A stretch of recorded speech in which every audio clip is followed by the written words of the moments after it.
Our student Mia is a lovely girl of 14 years of age experiencing early puberty. Using the first component of the GRIP framework, we have observed and gathered the following information.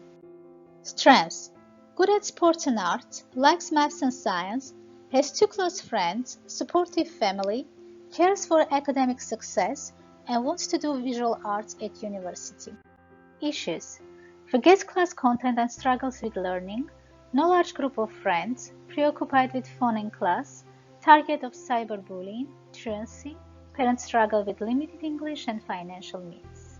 Our group decided to focus on Mia's socio-emotional and cognitive development, for which we have worked out intervention strategies informed by contemporary research and utilizing Mia's strengths. To identify the cognitive developmental issues with Mia, we will be drawing on the information processing approach and Piaget's theory of cognitive development. Sternberg argues that the process of learning is componential, which involves attention, processing, storing, and retrieving. Attention, according to information processing theorists, can have selective and divided states. Mia's constant checking on her phone during the lesson allows us to notice that her attention is either selective to her phone or divided between the lesson and the phone, or perhaps both interchangeably. An international team of researchers from a group of universities has found that constant access to the internet negatively influences our learning abilities. For example, working memory starts considering the internet as an external memory device and stops processing information for long-term memory. As a result, the brain's memorizing functionality weakens. In regards to multitasking through divided attention, humans' cognitive architecture does not allow to attend more than one stimulus at a time. Switching between tasks slows processing of information. Our intervention for addressing Mia's issue with memorizing would be, as a minimum, establishing a classroom policy of no mobile phones during the lesson, as a maximum at school management level, negotiating a general ban on mobile phones usage at school. This new policy has already been put in place at all government schools in Victoria since Term 1 2020 and in a number of schools in other states. Maths and science that Mia likes involve a balanced amount of declarative, procedural, and conditional knowledges, which, according to Piaget, are constructed to the schemes of assimilation and accommodation with our base knowledge. We have to enrich Mia's base knowledge.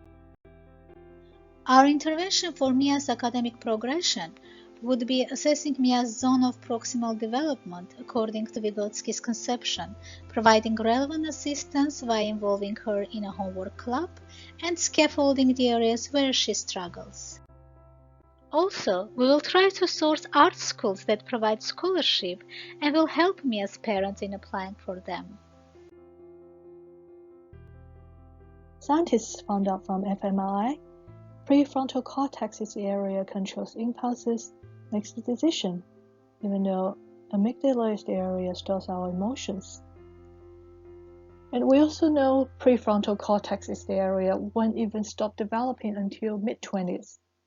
At Mia's age, it is very likely for her decision to be impulsive and unpredictable. So when emotion overrides, what can we do? When emotion overrides cognitive processing, emotional and social skills are so important. We refer to non-cognitive development from the social and emotional skills perspective. As her teacher, we want to become her role model, demonstrating positive, respectful relationship with her, teaching her some coping strategies to manage stress and emotions. Just as Michael Cargreg identified, Mia's concerned about, am I normal? Who am I? The development of cognitive skills enabled her to make abstract generalization about herself in either positive or negative ways.